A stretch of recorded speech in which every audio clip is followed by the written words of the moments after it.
खबर उत्तर प्रदेश से, जहां भाजपा के प्रदेश महामंत्री अनूप गुप्ता आज मुरादाबाद पहुंचे, जहां पर वह एक राष्ट्र एक चुनाव प्रबुद्ध समागम में शामिल हुए। कार्यक्रम के मुख्य अतिथि अनूप गुप्ता का सभी ने स्वागत किया। प्रबुद्ध जनों के साथ हुए समागम में बोलते हुए प्रदेश महामंत्री अनूप गुप्ता ने मीडिया को क्या कुछ बताया, आइए आपको सुनवाते हैं। देखिए, वन नेशन वन इलेक्शन, एक राष्ट्र एक चुनाव, ये विषय अब पूरे देश भर के जनमानस में उतर चुका है और अब हर वर्ग का व्यक्ति इस विषय पर चर्चा करने लगा है। देश के अंदर जो चुनावी व्यवस्था, लोकतांत्रिक व्यवस्था लागू हुई, आप सब जानते हैं, देश की आजादी के बाद जब आजादी हमको मिल गई तो हमने 26 जनवरी 1950 को देश के गणतंत्र दिवस के अवसर पर हमने भारत के संविधान को अंगीकार किया।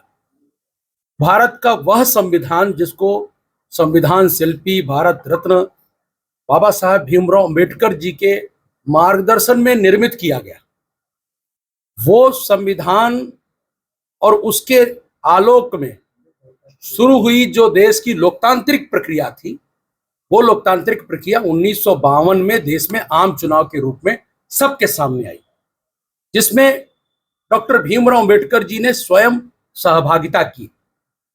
तो बाबा साहब भीमराव अंबेडकर जी के संविधान के आलोक में, उसके मार्गदर्शन में जो लोकतांत्रिक व्यवस्था भारत ने स्वीकार की, वह एक राष्ट्र एक चुनाव की थी। और एक राष्ट्र एक चुनाव की वो व्यवस्था 1952, 1957, 1962, 1967 ऐसे लगातार 4 चुनावों में देश के 20 वर्ष, आजादी के 20 वर्ष बाद तक वह सारी व्यवस्था चलती रही। लेकिन कालांतर में देश के शासकों ने अपने स्वार्थवश उस एक राष्ट्र एक चुनाव की व्यवस्था को खंडित करने का काम किया और देश के अंदर कालांतर में वो व्यवस्था ऐसी खंडित हुई कि देश के अंदर जो विधानसभा और राज्यसभा, लोकसभा के चुनाव होते थे, वो अलग अलग होने लगे। आज की जो संगोष्ठी है, प्रबुद्ध समागम है, वो इसी मुद्दे को लेकर के कि क्या इस देश के अंदर चुनाव अलग अलग होने चाहिए या सारे चुनाव एक साथ होने चाहिए। आखिरकार बार बार मतदाता को चुनाव पोलिंग सेंटर तक मतदान देने के लिए बार बार क्यों जाना पड़ता है।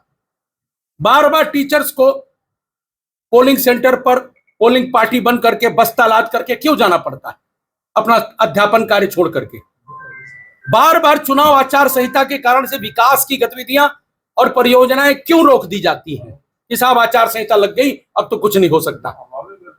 तो क्या ये सारी चीजें देश के विकास के लिए बाधक नहीं है? तो ऐसे बहुत सारे प्रश्न आज खड़े हुए हैं और निश्चित तौर पर ये जो प्रक्रिया है, ये प्रक्रिया आज लोग कहते हैं कि मोदी जी के द्वारा चालू की हुई प्रक्रिया, ये सच नहीं है। जिनको भारत का इतिहास पता नहीं है, जिनको भारत के राजनीतिक इतिहास की जानकारी नहीं है, वो लोग ऐसी बात करते हैं कि मोदी जी के द्वारा शुरू की गई बात। सच ये है, 1983 में देश के चुनाव आयोग के द्वारा सबसे पहले इस बात की तस्दीक की गई कि देश के अंदर जो व्यवस्था 1952 से 67 तक चलती थी, एक राष्ट्र एक चुनाव की, वही व्यवस्था फिर से लागू करनी चाहिए और बड़े लेवल पर चुनाव में रिफॉर्म्स की आवश्यकता है। और इलेक्शन रिफॉर्म्स की जब बात हो रही थी, तब चुनाव आयोग ने 1983 में इस बात को कहा। किसी पॉलिटिकल पार्टी ने पहले इस बात को नहीं कहा।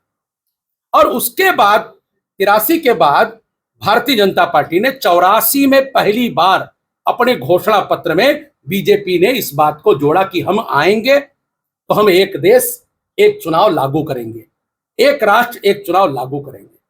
कालांतर में वो चीजें नहीं चल पाई, लेकिन अब फिर से 2014 के बाद से जब देश में आदरणीय नरेंद्र मोदी जी देश के प्रधानमंत्री बने हैं, तो उसके बाद से, बल्कि मैं कहूं उसके पहले से, 2014 के भी घोषणा पत्र में हमने एक राष्ट्र एक चुनाव के प्रति अपनी प्रतिबद्धता को जताया था।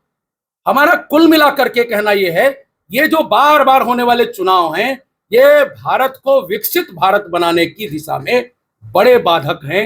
इन पर खर्च होने वाला जो व्यय है, यदि वह व्यय देश की स्वास्थ्य व्यवस्था पर खर्च हो जाए, देश की शिक्षा व्यवस्था पर खर्च हो जाए, तो शायद हम शिक्षा, स्वास्थ्य, सुरक्षा, ऐसे अनेक विषयों पर बहुत बड़े बड़े काम कर सकते हैं।